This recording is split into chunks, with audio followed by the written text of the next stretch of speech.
Shreya, I'll give you a little bit of background about our audience here today. All of these startups belong to Head Start Hubs. So Head Start Hubs is, an alliance between Head Start and the top incubators in the country. So as Head Starts, like we were just discussing, we are absolutely a remote organization, and our volunteers are spread across the country. So are our Head Start hubs. So we have incubators right from Sikkim to Bangalore, to in Orissa, to in Rajasthan.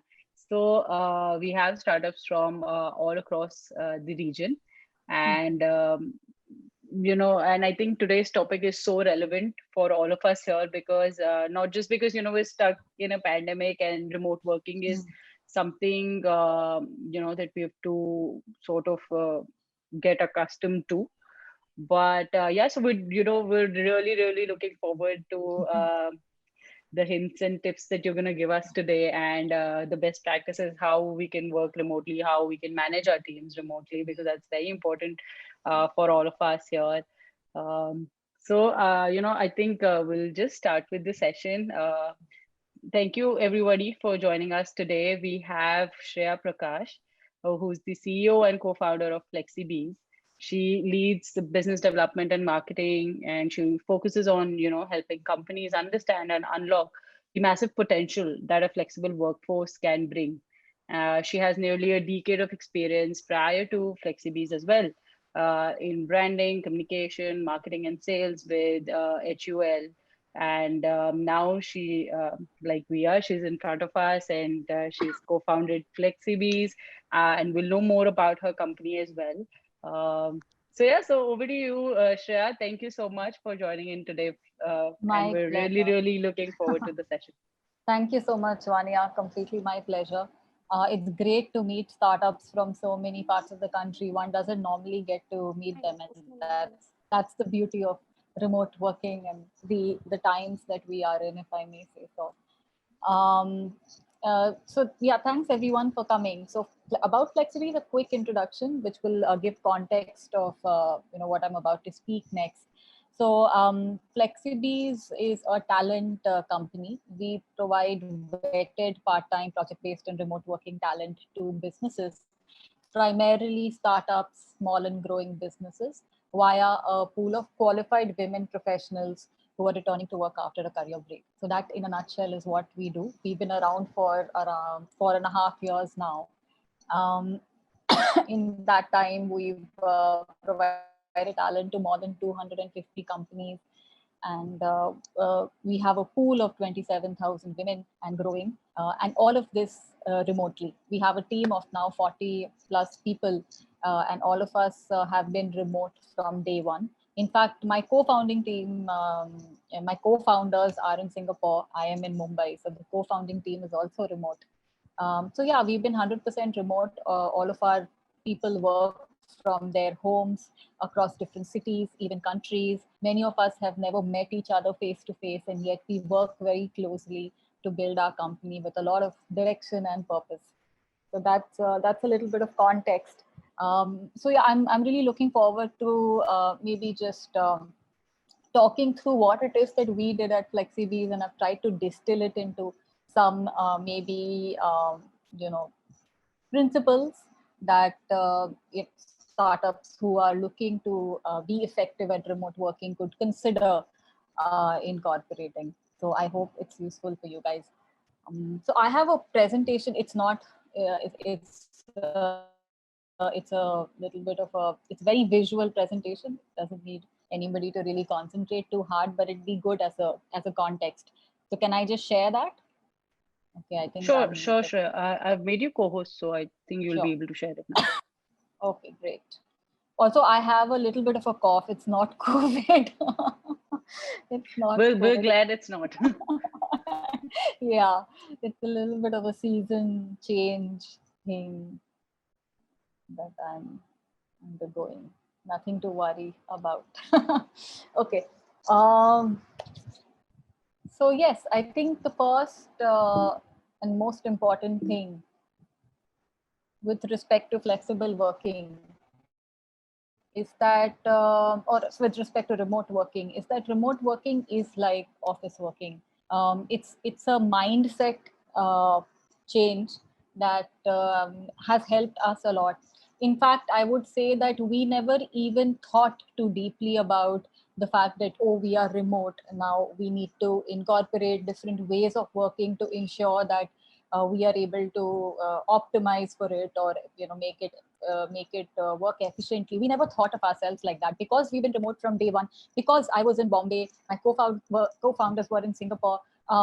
We never even transitioned from in office working to remote working, and the thought that we may be disadvantaged because of it, or we need to adopt some practices, never came to us. We very naturally from the beginning adopted some of the things that today now we look back and think that yes, these things work for us well, because these things enabled us to work remotely. So for us it was the mindset was always like it's like office working. And in fact, when I think back in my Unilever days, I have, and I'm sure you guys too, a lot of us have worked remotely. For example, we work with global teams. When I was with Unilever, I was leading a project that had people joining in, say, from six countries, 2-3 continents.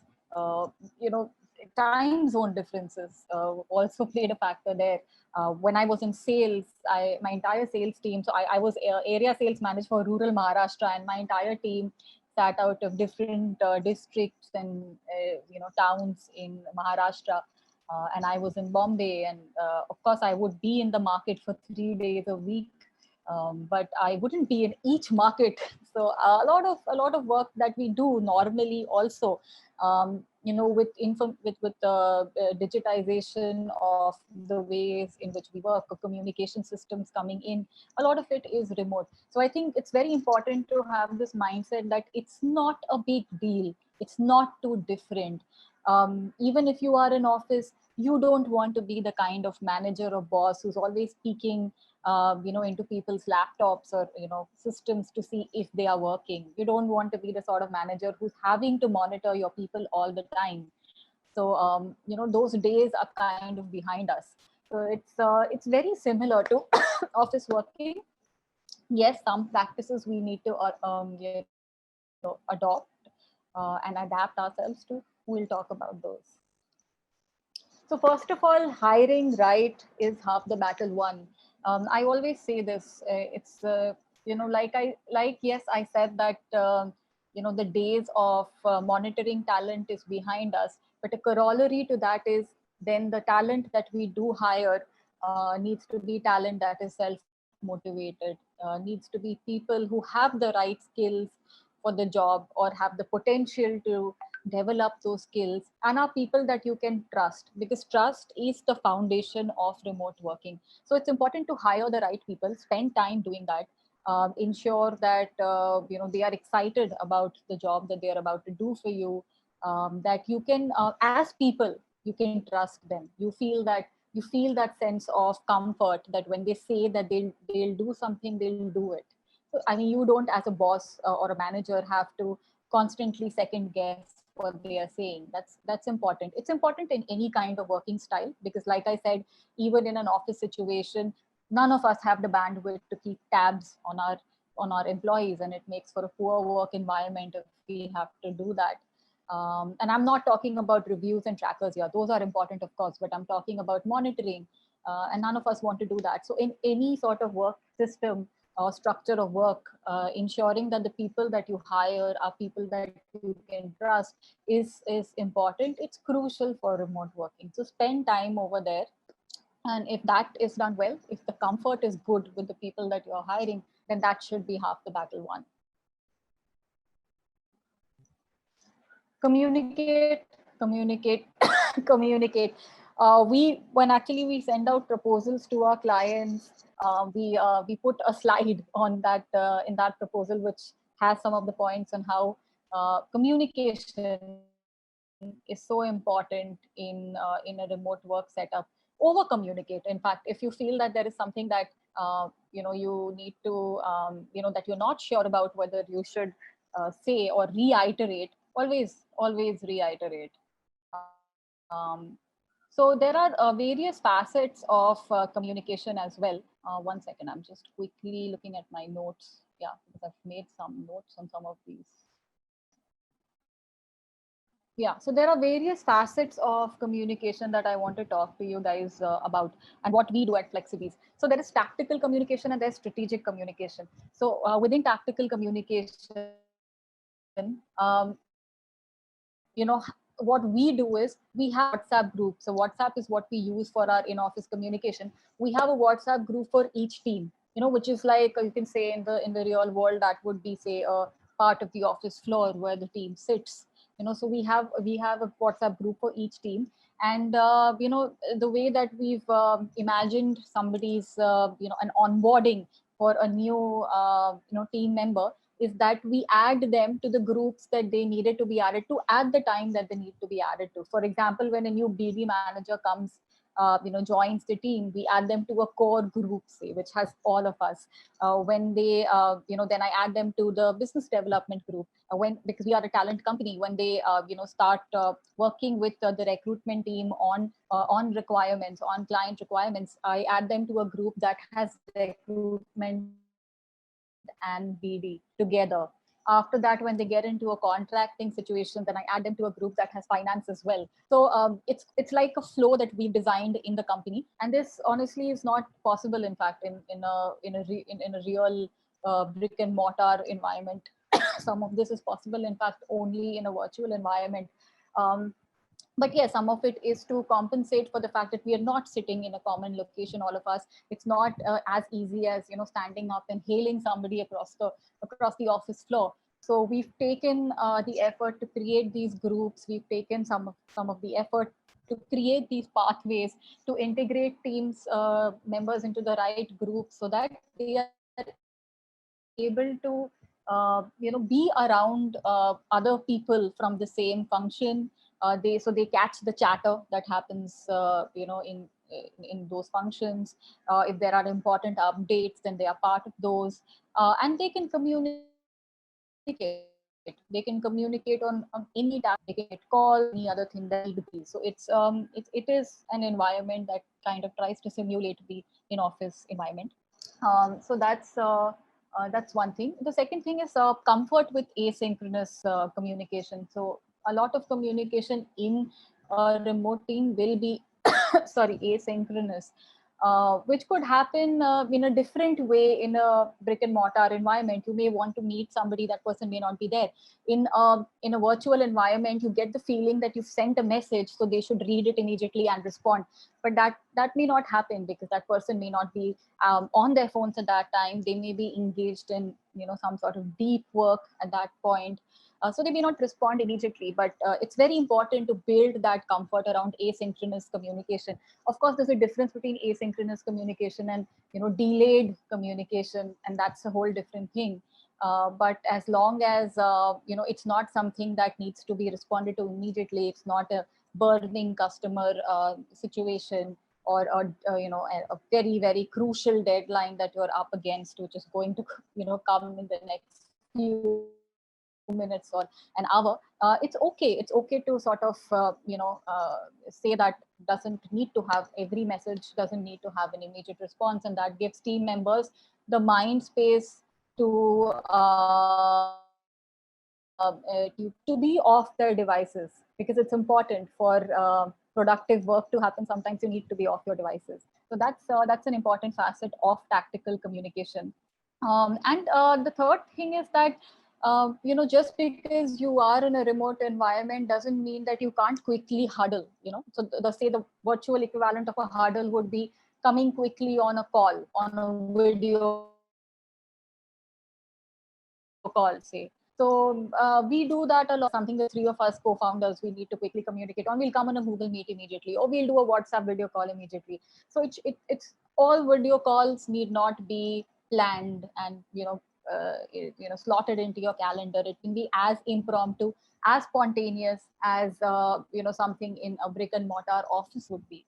So I hear that a lot, that the huddle culture, the basically the hustling that is possible when you're together on the same in the same location is kind of lost in remote work, but it doesn't need to be. And that is where this links back to my first point, that it's very important to set that mindset that remote work, every aspect of remote work or every aspect of the brick and mortar environment that we've all grown up in has sort of analogous example as far as remote or virtual work is concerned. So these were, sorry, these were some of the tactical things that we do around communication. Some of the strategic bits of communication. So it's important at all times, again, I would say for any team, especially a startup, especially a startup, to communicate their vision, communicate their goals, over communicate them, because it's so important in a new company that every team member understands why the company was started, where you're going with it. I mean, that is what brings purpose, that is what brings stickiness and loyalty. So those things, just because, again, this is something that is crucial for remote, because just because you're not in the same environment, the team members could miss out on hearing you speak, which they could catch, say, in a by the way fashion if they were in the same office. They would miss that if they are sitting in remote location. So you as a team leader or a founder need to very actively go and communicate around those facets. If there is some big head goal that you guys have taken, then that needs to trickle across to the last mile, to the last team member in your organization. So plan for those bits of communication. Those could be via a virtual call, it could be via an email, it could be via WhatsApp, but do communicate or do take vision, plans, goals, all of those things which could get kind of deprioritized in a remote setting. The other thing would be on successes. Again, in a real environment, you could you get to hear something good happens. Everybody gets to hear, everybody gets to celebrate. That happens, naturally. Usually, startups, sit in small offices. That could get lost in a remote environment. So that is something you need to plan actively for. So, for example, at the end of the month, I sent a message to everyone on how the month went, calling out some of the good things, some people who did extremely well, some of the goals, good, customer feedback. We send it across for the team to know. So yeah, I mean, make this part of your DNA, that anytime something good happens, you share it. Do it yourself, and if you do it, maybe others in your team will do it as well. Your team leads will do it for their team. So that's important to to share success. The third thing is knowledge sharing. Again, something that can get lost in a remote environment. Um, Actually, to be honest, even in a brick and mortar environment, one needs to actively prepare for this, or plan for this. So by knowledge share, I mean, you say, for example, the entire sales team gets together. It's a little bit of an informal session. Everybody's talking to each other on what happened that month, what were the difficult things to close, what were some of the difficult client deals that they were able to crack. And some of those things actually have multiple benefits. They build rapport, they build a lot of say inspiration, and they also help in sharing of knowledge. What one person does well gets spread across to the entire team, and others can learn from it and they can practice it. So those are important to plan for. So for example, we have a master class. We try to do it where, say, the entire sales team. So I have a sales team of around 14, 15 people at this point in time. We all get together on a virtual call and we talk about some of our successes, some of the problems, how we approached them. And it's it's something that makes me personally very happy to see this communication, this sharing happen within the team. And it's very important. It also brings the team together. They feel they are part of one one team. So that's an important one. And the last one is very actively bonding time. We do, we to be honest, see, with all of this, I will give a caveat that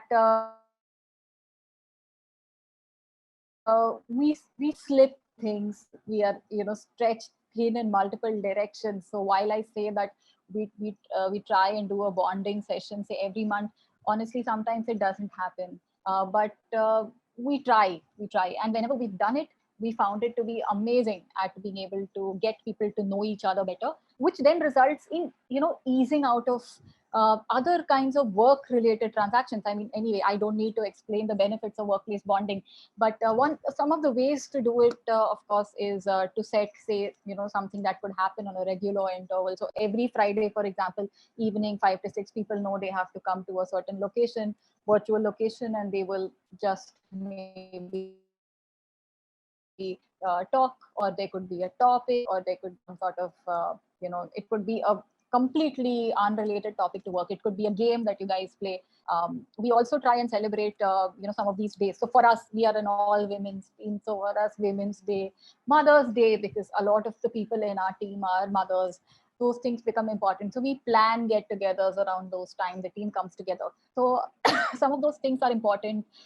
We also do a lot of campaigns where we involve our own team members. So for example, during the pandemic, everybody was stretched, everybody was facing some of the other stretch at home because of the lack of help, or family members falling ill. And we ran a campaign where we showcased some of those, how people coped with it, what people, that again creates a lot of positivity, and people get to know each other's situation. So yeah, those are some of the things that we do to communicate. Very long section, but it's that important to communicate effectively.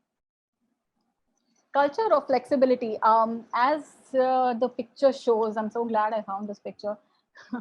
With remote work, I think one of the benefits that people get from remote working is that they are able to integrate their lives, well with work, and it can be one of the say pitfalls of remote working that they actually never get to log off. We've heard a lot about that in the last year, where people have been working beyond what they were working during office. So it's important to to keep in mind the fact that people are at home, so there will be pockets of time where they may need to sort of step away from the work to do maybe something that is important to be done at that point at home. It could be as simple as somebody ringing the doorbell, right? It could be as simple as that, or it could be as simple as somebody coming to the door. And some of those things are which, if we are very rigid about it, creates anxiety. So that's a very small example. But for especially during the not help, parents, for example, they have actively had to take time away to babysit with their children when they are attending classes. So it helps as a team lead or a founder if we are aware of what are those times that, say, a person may not be available for. It could be, say, 9:30 to 10:30 in the morning, which is actually true for me, because I sit with my kid when he does his online class. So those timings for me are off. I can't work at that point in time. So it may be important to be able to know this, basically to be able to let your team members mold their lives and work well enough, because that may be a necessity of remote working. And what it also enables is for people to not feel burnt out, for people to feel that they have some balance, they have integration between all of their various facets. Somebody may want to take out an hour in the day and go and gym, or do yoga, or go for a walk. All of these things are, I think, important to enable. And of course, you could make sure that other team members know when that person is not around. So this is something that we do pretty well at FlexiBees, because we are FlexiBees. Flexibility is part of our DNA. A lot of the people who work with us are working part-time. So they anyway mold their days with their work days with their life days really well. And it's something that we in fact take a lot of pride in enabling them to do. Planning for success, so deliverables, right? So how do we ensure in a remote environment that deliverables are still being met? Yeah, so I have a few points on this as well. So how we do it is, so I'll take maybe the example, the help of say a project or and then a role, an ongoing piece of work basically. So if it is a project, we have seen that it's important to give a lot of clarity around firstly why we are doing this project. So by project I mean, say imagine you need to revamp your website in the next month. It completely fresh content, new design, all of it needs to come together say in a month is what you've planned. And you need various people for for that. You need your designer, you need your content strategist, you need your digital folks to be able to maybe liaise with your website provider, or maybe your developer team if you have them in house, maybe a UI UX person if you do have that. So a lot of people need to come together for that project to happen. And this could be this is replicated into 100 at a startup or any organization for that matter. We all this is the unit, or say an atomic unit of how work is done in an organization. So what I find very useful is to first call a meeting where everybody is apprised of the context of the project, why we are doing it, and why we need to get it done by the time that we need to get it done. Everybody that knows their responsibilities. There is time milestones they need to hit by when, and then when people are clear about it, is when you go and let them work. But of course also track, also review milestones. So a recent, this is actually an example from FlexiBees itself. We revamped our website recently. What we did was we created a WhatsApp group, which was the website revamp WhatsApp group, which made it very easy to then share output very quickly, to feedback on that output very quickly, and to be able to take quick updates if needed from anybody whose milestones or dead. So that's one way in which you can make it work in a remote environment. So clarity of purpose or the goal, the timelines, and the tools and the process of tracking and reviewing. So these would be the three things that can ensure success there. And if it is not project based, if it is say an ongoing role, say for a BD manager, or even say recruitment or any other function that you may have where that is an ongoing operational role, then in that case I think what we do is first of all role clarity. I mean, that's a given. When you take somebody for a role, you give them clarity on what it is that you expect them to achieve. The way that we do it is by ensuring that one second, just trying to see. Yeah, the way that we do it is by ensuring that we hire people for for one job only. I mean, that doesn't mean one task. Obviously, that doesn't mean that's it's a combination of multiple tasks. But for example, we will not ask our sales people to do a little bit of digital. We will not ask our sales digital people to also man a few calls or do a little bit of customer service, or so we don't mix skills like that. Of course, if we see that there is a proclivity of one function to move into another function, or if there is a stretch situation where we need people to just cover for each other, that's a different thing. But as a rule, we plan hiring people who are good at what they do. And so we don't really keep the work scope very loose. The work scope is fairly streamlined. If you're a content strategist, your job is to manage our content calendar, keep coming up with new content formats and themes week on week, and to develop them and to work with the digital team in getting them out on time. So say that would be the scope. So a tight scope goes a long way towards managing deliverables. Yeah, the second thing is, again, like I said earlier as well, reviews and trackers. So this is especially true for and it's done differently for each function. For example, for our marketing functions, for the digital and content teams, we have a drumbeat call where, say, every week we get together and we review the how any piece of content or a campaign worked.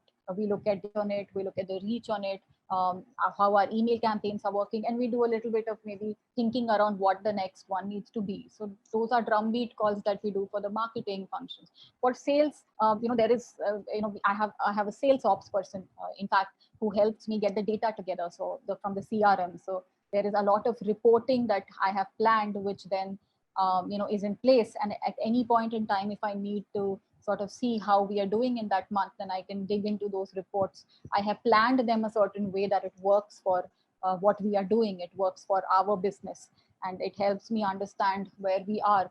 And equally with the sales team, that I have a catch up, say, every 2 weeks. Again, this is aspiration. Sometimes that doesn't happen, but yeah, that's my aspiration. And as we also build second layers, we bring in team leads, etc., it will happen more frequently as they'll have more time than I have at this point. So yeah, but those reviews are very important. There's so much that I learn in these reviews. There's so much I learn about the difficulties that that people are facing, about the feedback from client. I mean, absolutely crucial. So that also helps me understand who's doing what, how well are they doing, what they are struggling with, what they may not be getting right, and I'm able to then coach them. So a lot of these things, I mean, there is no substitute for speaking with your people at regular intervals, whatever you may want to call it, a drumbeat or a review or a catch up. It's important to do that. I have seen companies where especially startups, which might say that we don't have the time to do these catch-ups. So or they may say we don't have the time to micromanage. This is not at all micromanagement, I would say.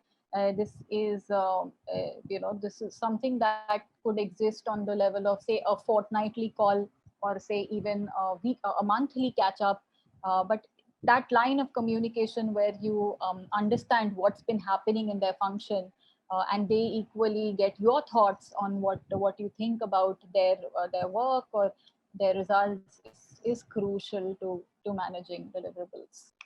Along with this, a couple of other things. Uh, People, especially in remote working, where everybody is always on and on their devices, the need, or the importance rather, of deep work may get lost. So that's very important. There are certain jobs and certain functions, especially, if not all, which require a person to do a little bit of deep work. It could be going into your own cave, thinking through, researching, 2-3 hours perhaps that you need to set out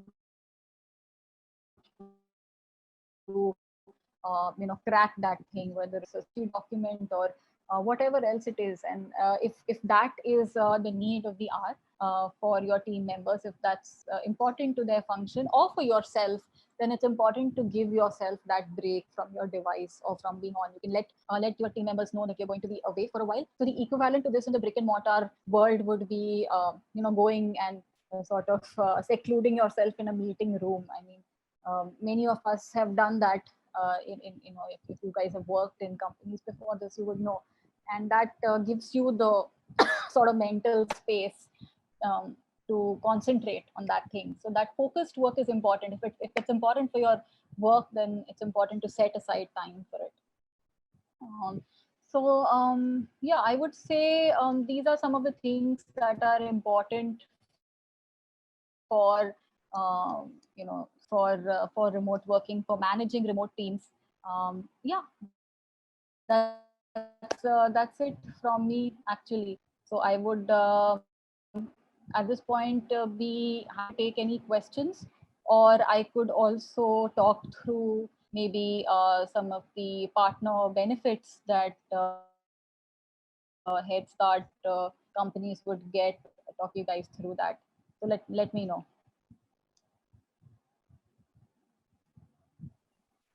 Hey Trevor, we have a couple of questions on the chat. If you want, I can just read it out to you, and then I think in the end we can tell them about the benefits as well. I think that'll leave an impact. So Purushottam asks that is communication the only effective tool or technique to measure the productivity of the team members? What to do if your employee avoids communication or communicates according to his availability? As you have very limited resources options available with you, how to overcome this scenario? Okay, so no, communication is not, I would say, a tool to measure productivity. I think communication is more a tool to make sure the information and resources that people need for their jobs are available to them.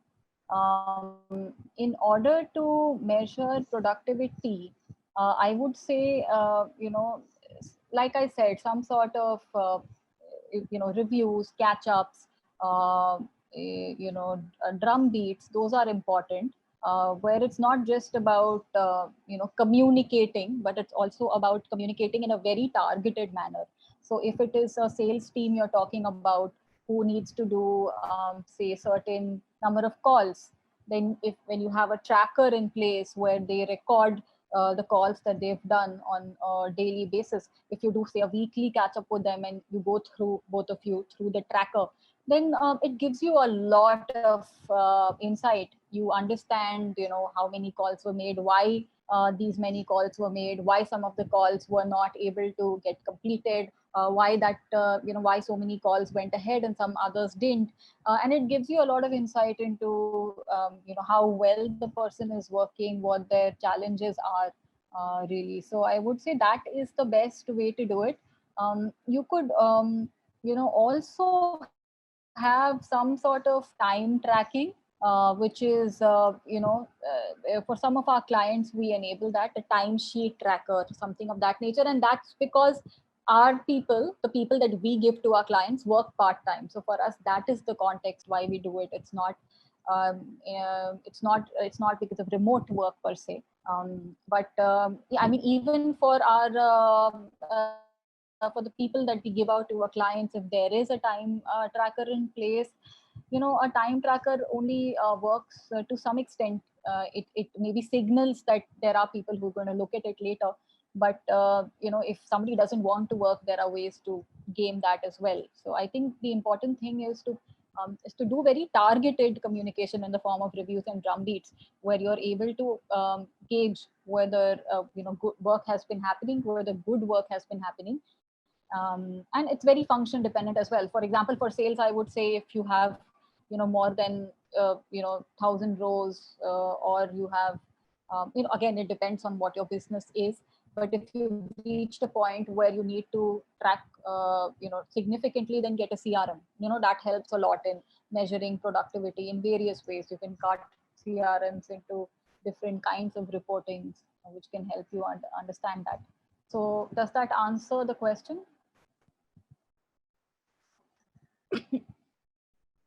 And there is really no better way of tracking productivity than output, really. So output is the best way to, is the only way to do it. Mr. Patnaik asked that can you discuss more on creating time for deep working? Okay. So it's very simple, actually. I think the importance of deep working is not being challenged here. So I wouldn't maybe go into it. We all know that sometimes we need to focus in order to get some good output out. But when you have an operational role, say for example, or even because we are all now very used to our devices being on all the time, especially in a remote environment, it becomes difficult to take that time out, focus on the job at hand. So what we do sometimes is, so for example, for me, my team knows that. So first of all, I think we have a very asynchronous, friendly culture. So if my team sends me say something, then they know I will look at it when I have time. I will look at it and I will respond. And that gives me the leeway to then be away for pockets and concentrate on the job that needs to be done, which requires my full attention at that time.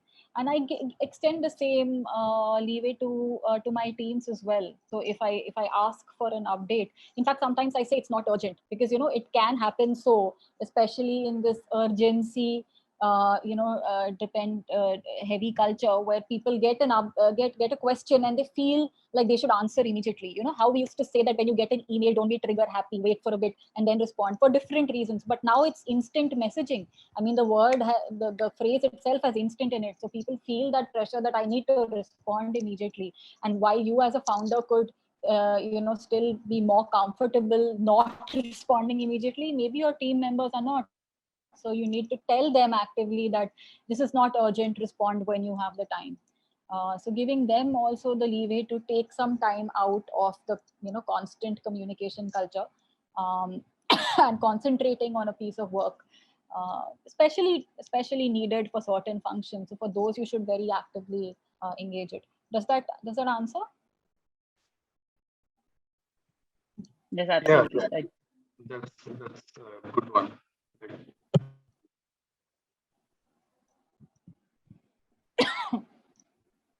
So Shubham has asked that how to increase unity among team members while working remotely.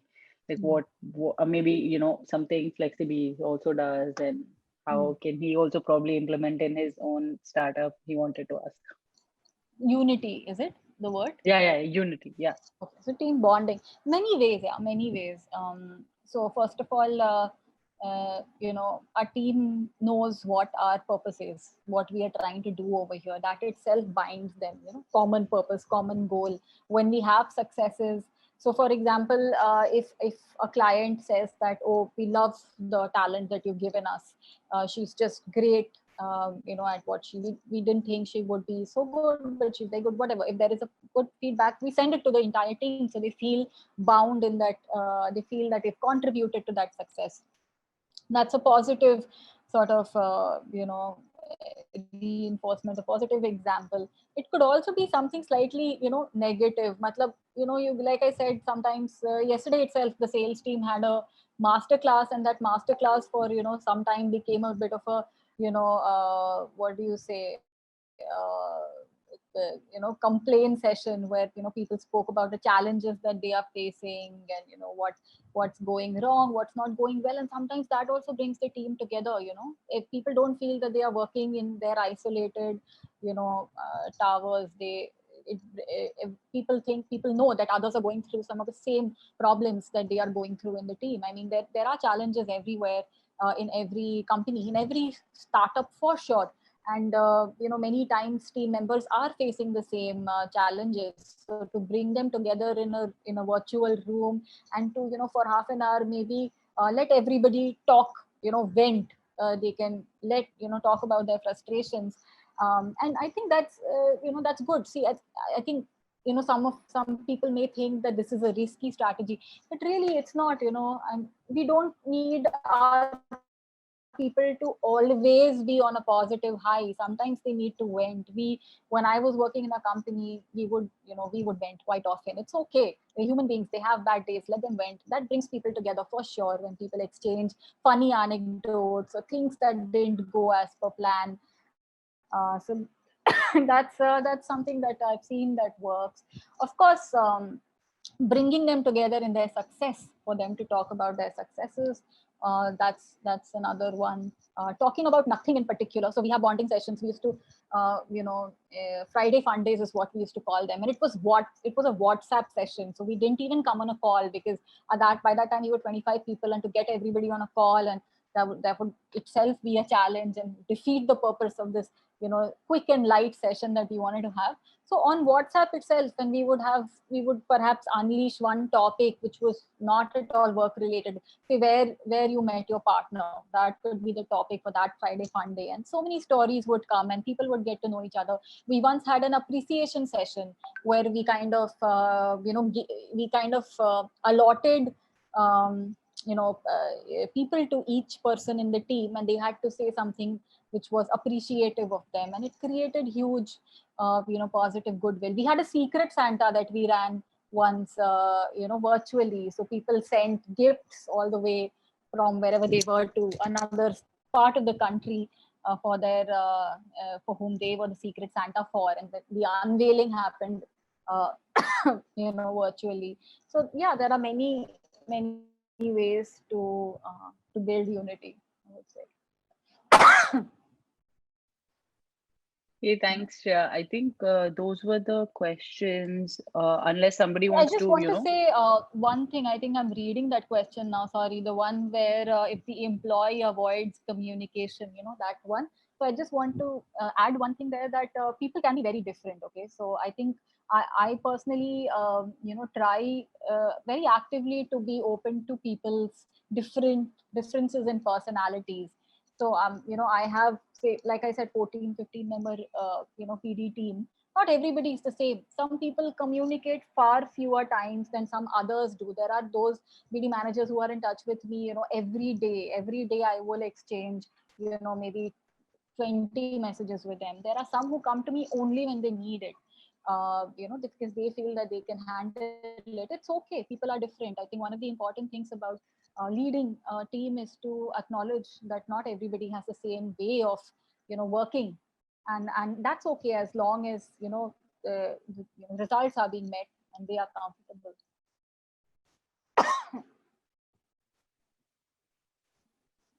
I think that was such a great answer, and that really shows the kind of leader you are, because I believe the way you manage your team and you lead your team shows a lot about how you are as a person as well.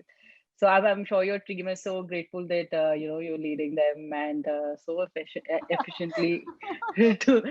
Uh, so yes, I hope so. no, I mean I can sense that by your answers at least. So I think we've got one more question uh, on the chat. It says, "What problem you solve in your company? If someone's solving something you need uh, maybe a physical presence for, can it be adopted, or can this be adopted?"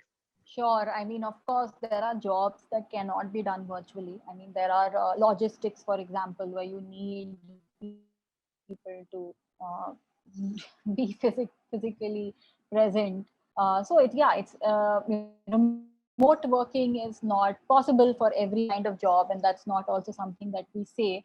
But wherever possible, I think it's important to have that able to give people the choice wherever possible for them to be able to work remotely. And I think flexibility overall is a mindset. I mean, that is not just about remote working or part-time working. Basically allowing your employees or your team members to work as per their own, times, to work as per the way that they want to work. That is a mindset that can be applied across all sorts of jobs. We solve a problem that can very well be virtually solved. I mean, we barely have met any of our clients in the last 4.5 years as well.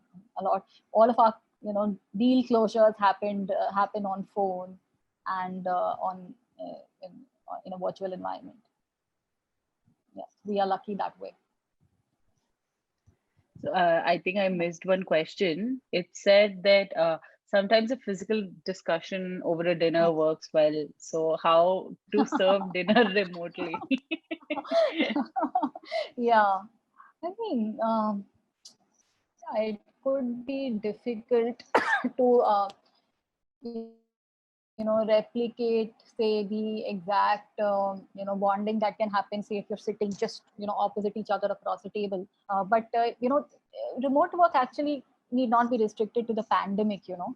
So yes, during the pandemic, it's difficult to even do these face-to-face sessions, right? It's not easy to do them.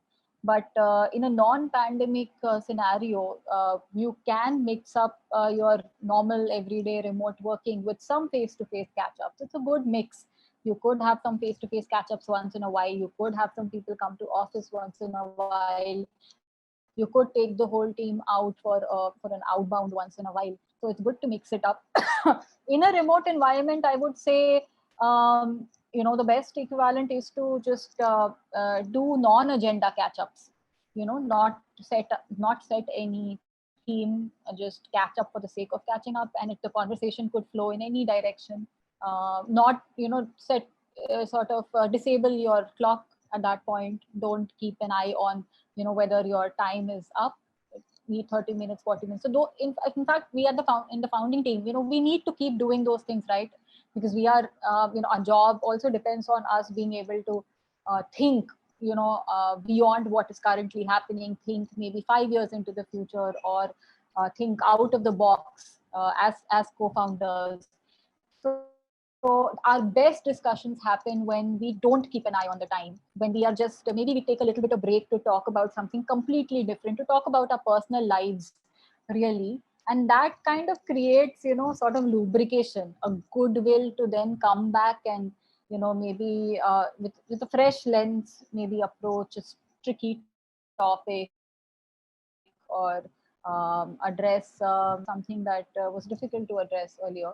So yeah, some of those things can be done still, which come close to the dinner experience.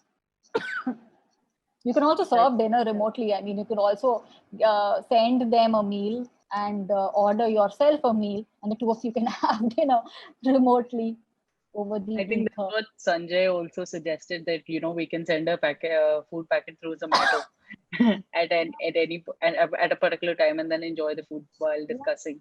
Yes. Okay, so there was another question which says that what are the kind of tools that you use to communicate with your team? Would you recommend Trello, ClickUp, etc., or maybe Slack? Okay, so we use WhatsApp. We keep it simple. We every time that you know, in any other context, not work, say a lot of these groups and communities that we are part of, networks that we are part of, we try to migrate to Slack. Somehow it doesn't happen. You know, there is so much stickiness to WhatsApp. So we use WhatsApp itself. We use you know, lots of video tools. We use Google Meets. We use Zoom. We used to use Appear before this. We use WhatsApp video. We use a lot of Google Sheets to track some of those things, but we don't use project management tools so much. But I think that's also a function of our work. So we are not, for example, we don't have an in-house developer team. We don't have IT. You know, a dev team. So I think if you have a dev team, then you may need to have some of these, you know, project, you know, trackers, tracking systems. You may need to have those, but we don't need to. So then we don't. We basically we do what we need to do. You know, we don't over-engineer, and I think that's important for anybody. Don't go by what others are saying you should use. Think about what would make your life simpler and use those tools. Devesh, I'm sorry, I can't really understand your question. If you can please unmute yourself and ask it yourself, I guess that'll be better. It Yeah, says ma'am. that Yeah, Sure. thank you. The question is about the financial involvement, because see, founders have a different kind of motivation when they start any initiative. Okay, and as and when the organization grows, people start joining with their vision. But those who founded, they have their own vision of leading the organization, and finances plays a very vital and important role. So as a founder, obviously he has or she has a lot of responsibility in versus the others who join for a specific task in the organization. But people who does the task, they always look up to the founders and say, okay, he's doing this much only, why he has to be compensated in this way? Okay, there is a kind of a clash between, maybe some of the founders, they would say we don't want any compensation, we will take only nominal 1 rupee as our remuneration for our job. In this kind of a situation, how to balance this? Because at the end of the day, this topic will come up for the discussion. Arey, look at him, what he does. Basically, he manages. We do all the tasks, but how we are being paid this much and how he is being paid that much. So this kind of a paradox usually comes up. So as a founders, what needs to be the balance? How to motivate the team? It is not about see, as a founder, I may have this sense of achievement. Yeah, I want to achieve certain things. So obviously, at some point of time, the finances will flow. But as the person who joins for a specific task in an organization, his immediate goal is how much I can make out of this responsibility. So how to founder, how to motivate this kind of a situation? Um, this is a very interesting question. I would say that uh, two things. First of all, it's important to acknowledge that founders do a role which is beyond, your operational jobs. You know, there is a difference, and this difference actually is important to acknowledge even for founders themselves. That somebody who's working for your team, they will not be as committed as you as founder will be. I think that's important to acknowledge, because yeah, I mean, you have maybe 50% up stake in your company, and they don't have that. Even if you have given them ESOPs, they have much lower stake. So they are an employee. At the end of the day, they are working for you, and it's your job to make their job interesting, to ensure that they feel the passion and the purpose. But they will not, their lens is different from the founder lens. So that's important, the lens in terms of commitment, in terms of risk, the risk that a founder is also taking. A lot of founders put in their own money in their ventures. They have signed the term sheets which have liabilities on them. So there is a lot of risk that founders take, right? And uh, that does call for the remuneration, whatever it is. That here, of course, I'm assuming that the remuneration is fair for all parties concerned. So yeah, I think there is a difference in the roles that a founder plays, even though it may not be daily and operational, not so visible.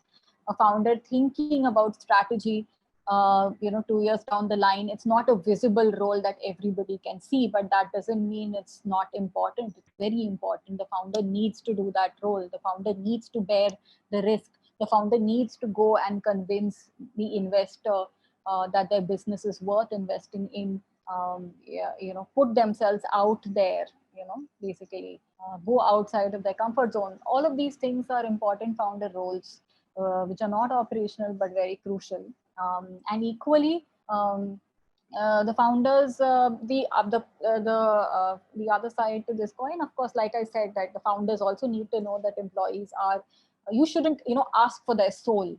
For example, you shouldn't ask for them to not spend time with their families, or forego important family commitments because your deadlines are more important. I mean, that is bound to result in some resentment and people dropping out.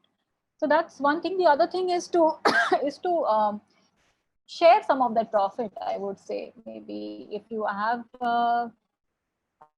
if you have investment, maybe to create an ESOP school, incentives, all of those ways are ways in which the founders contribution gets passed down to the team, so they also partake in some of that the founder is taking home. So I would say these couple of things that come to my mind off the bat. Very valid points, Shreya. Thank you so much. I think we've taken more time than we asked for. Uh, quickly, Shreya, if you can run us through how, if anybody wants to approach FlexiBees, how we can do that, and then we can also tell them about the partnership at Head Start. Sure. So yeah, these these are the benefits for the Head Start community. So by what we will offer to you is talent, flexible talent, which is part-time, project-based, remote working talent. That's the business that we are in. What you get as a member of the Head Start community is 15% off on first month talent pricing. Pro bono talent consulting. So we've been in the space now for 4.5 years, and we understand some of these elements: team management, hiring, because we are a hiring company.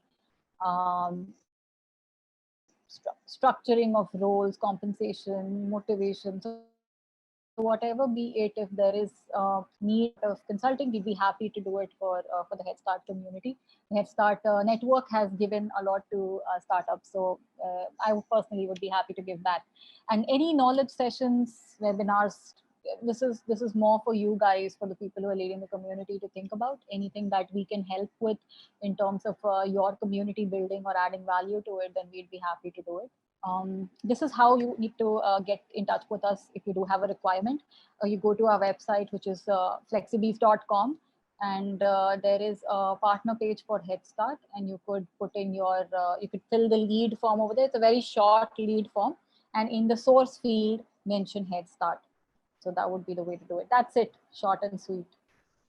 Awesome. Thank you so much. And I can also share this link with everyone present here today, so that, in case you're looking to hire and, any such services, you can definitely reach out to FlexiBees. Sure. So thank you so much, guys. Thank you, Shreya, for taking out the time today for us. And it was a lovely session. Like, I think everybody in the chat were also raving about it. And, just the way you used all the examples, and how you are working and managing the team at FlexiBees as well. Very, very commendable and inspiring for all of us here. So thank you so much. And thanks for everyone. Thanks to everyone for joining in. Would love to have any feedbacks if you have any, and anyway, you have my email and number. You can contact me there as well. Thank you so much, Vania. Thank you everyone for coming. I had a great time. Happy weekend. Thank you. Bye-bye.